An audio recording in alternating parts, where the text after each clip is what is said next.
Sean's already got his shirt off, dude. That's for like a 700 or 800 horsepower motor. Dude, it's sketchy, but you know.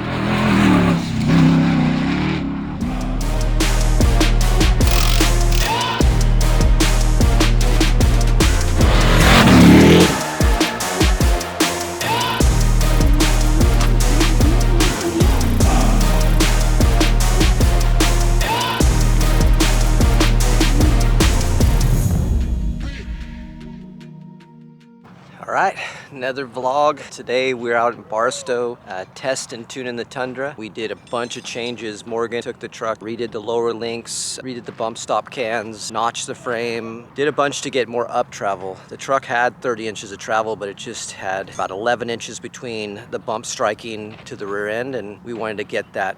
We wanted to get the upper travel to just get that thing dialed and not G'ing out on the big stuff, and I can take things solidly and not be having to check up on a lot of things. So I think the truck's gonna perform better. We really want to get the truck to pop off everything and jump, you know, with some pop in the front, not, you know, endoing or doing really good things off of small jumps, you know. A lot of the stuff that we do is just little kickers and not the big, huge face jumps. It's just normal desert jumps that you come around, and I want to be able to send that thing and feel confident it's gonna fly flat and land straight. So that's the goal today. KDM's here, and Keith's gonna get this thing dialed and get it where I want it as a play toy. You know, it's not gonna be a trophy truck or a race truck or a 1450 truck. I'm using it to have fun and enjoy and have a good time. So let's get this thing good how I drive it and make it good. Let's do this. It's today's the day.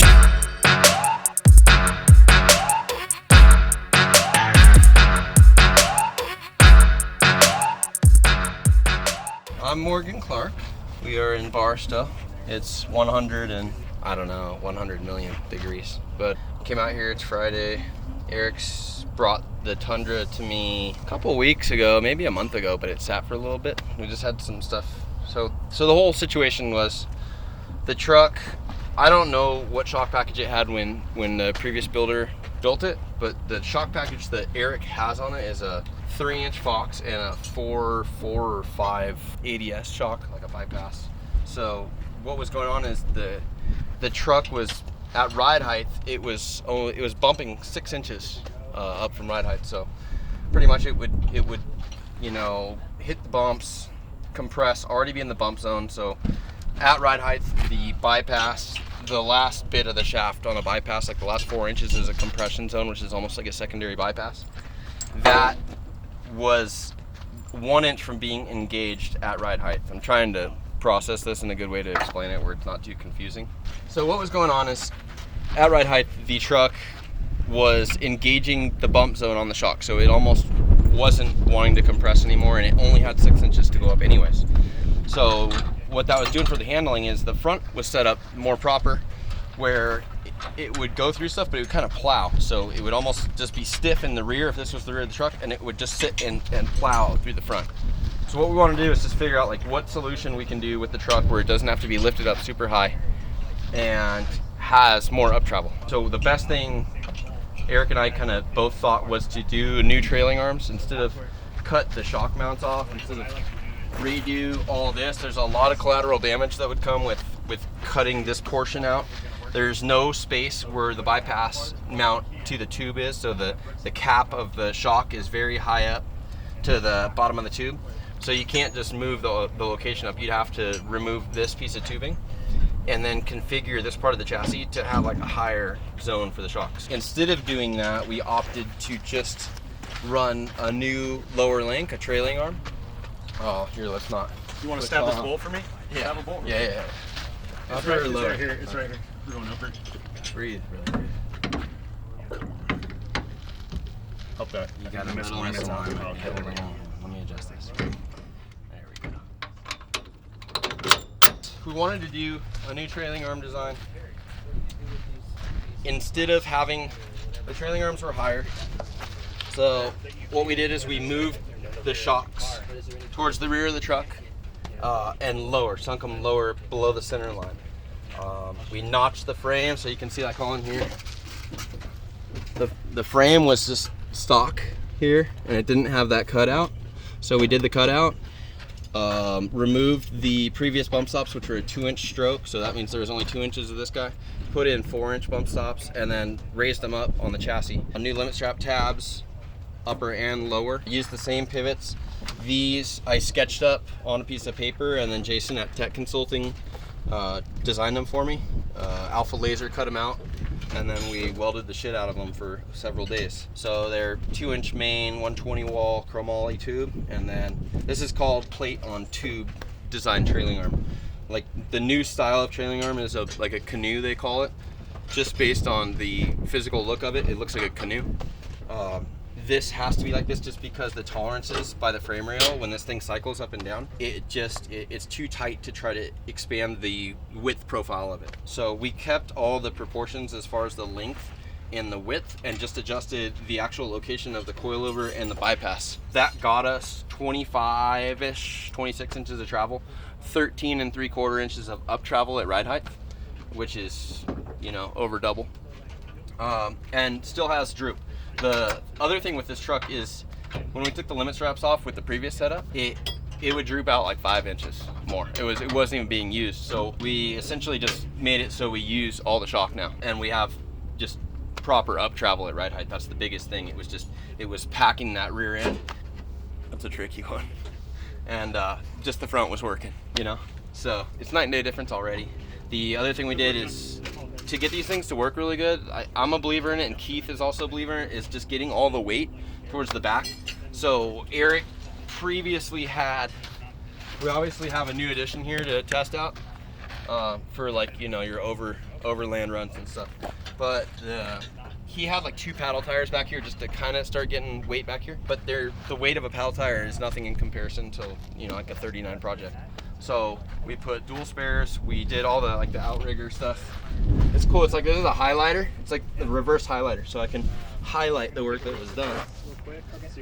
So added all the outriggers. All custom tabs. Everything's chromoly. Everything's TIG welded. Y straps, double Y straps. And then I also made a panel that goes back here that just covers it like a trim panel with a removable access like hatch panel. That's done. The other thing that's going to be hard to see is we reconfigured the hard lines for the radiator. It's a rear mount radiator.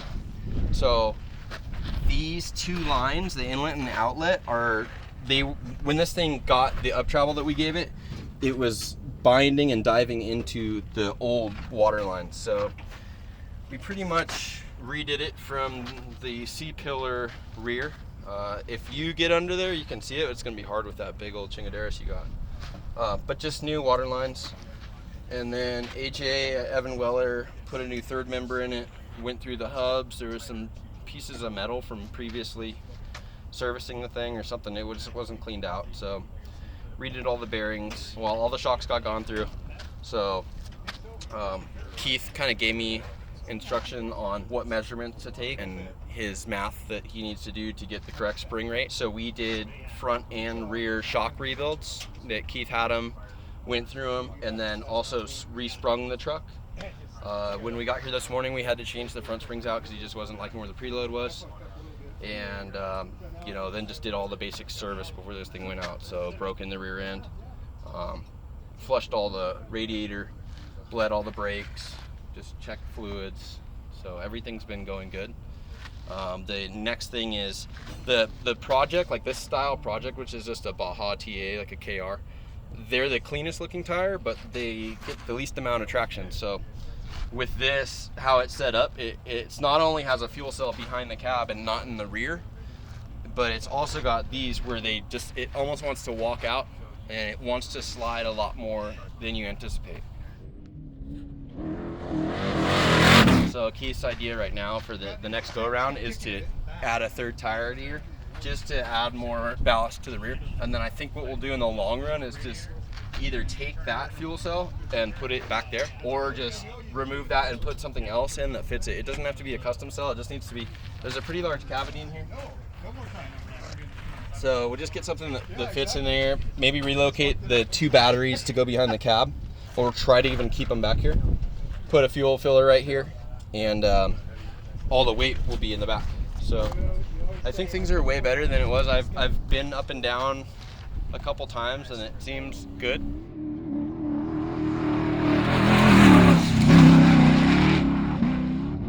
but I don't know how it was before. That's the issue. I'm gonna have Eric get in next with Keith so he can really give us the final say on that. It's hot out, so the thing is, it's running a little hot. I think too, just the hard lines going all the way to the front of the truck, purging that and getting all the air bubbles out of that thing. I loosened the breather fitting on the top of the radiator and I got a bunch of air out of it, so I think that's part of it too. But yeah, it's been night and day, and it has never been dialed and tuned, so Keith has already rebuilt the bypasses once out here. So we're gonna take it out. I think he's gonna go out in this thing, and then we're gonna come back and go out in this thing. So yeah.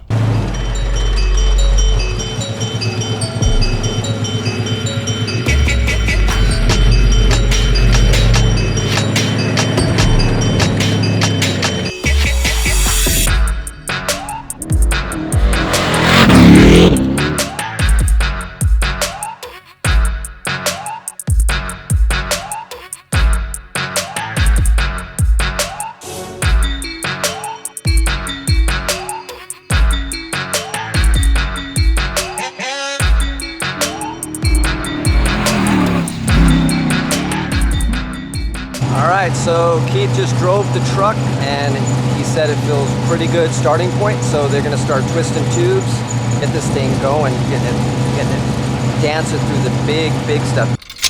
11-ish. I know the wheel's off the line at 11. It's right here. This is what I'm good at. Oh, there we go. Fuck, dude. What kind of video are we making here?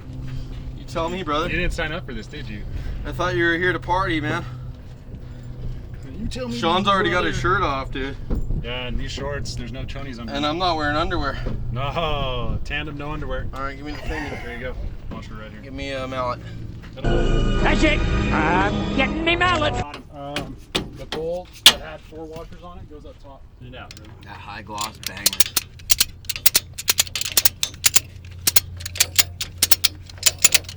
Okay. Hopefully that stays. Oh. See those toes. Oh. Sheesh. Previous engagement there, huh? Yeah, a little bit. That was the water slide, dude. Oh yeah? Yeah. This is kind of hairball. Dude, it's sketchy, but you know. Just gonna do the spring flying at the camera and that closing credit scene in that one show when something goes wrong. Jacka?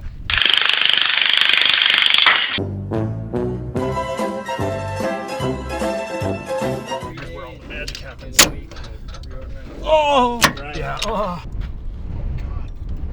Just twist on it a little bit, man. Spit on it. Had to get to that. So you want the spit and I want the twist. We meet in the middle. Woo! Woo! That was shitty. It was nice last week, I'll tell you one thing. Yeah. Keith, was it getting hotter as you sped up the vehicle, or? To be honest, I didn't notice, Okay. but I feel like it was. Yeah. 4 fans or 3 fans, big motherfuckers. 4 fans. 4 fans, yeah. 4 fans. They're offshore course trucks. Yeah, I had it for my Explorer, but I have 2, and I'll just, one has fans, one doesn't. I'll give you the one that has the fans on it. I'll test it first, pressure test it too, but it's big though, dude. It's gonna be that big. You'll be hardcore radiator fucking. Don't threaten him with a good time. But that's for like a 700 or 800 horsepower motor. Yeah. This is probably for a 300, 400 horsepower motor. I'm telling you guys all my coolant pressures with the LS1. We've only went out, what, 2 trips with this thing? And you were What did I cold, do? cool, nice, glamorous.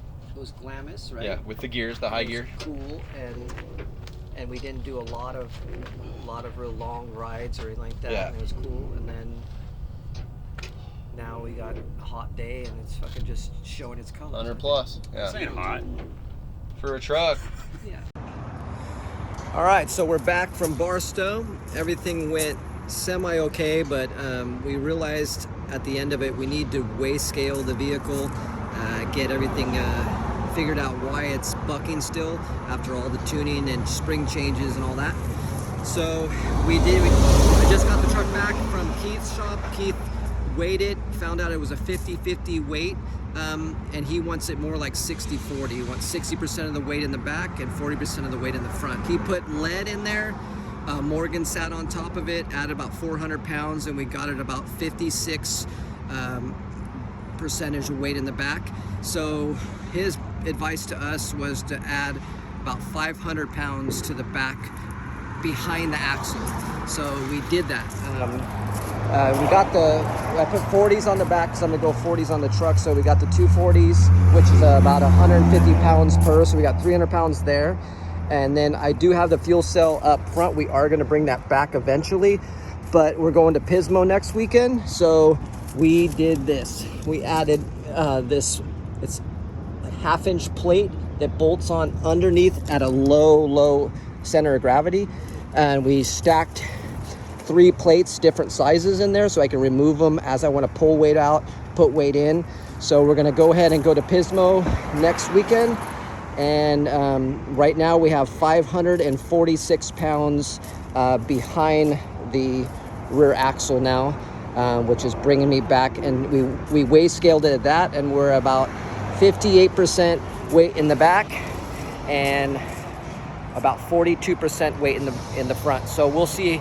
He changed spring rates again in the rear. So now we got ride height set where we need to. Shaft is at about 9.5 inches of shaft where he wants it showing in the back. So ride height's right, front ride height's right. So next video, Pismo. So let's do this.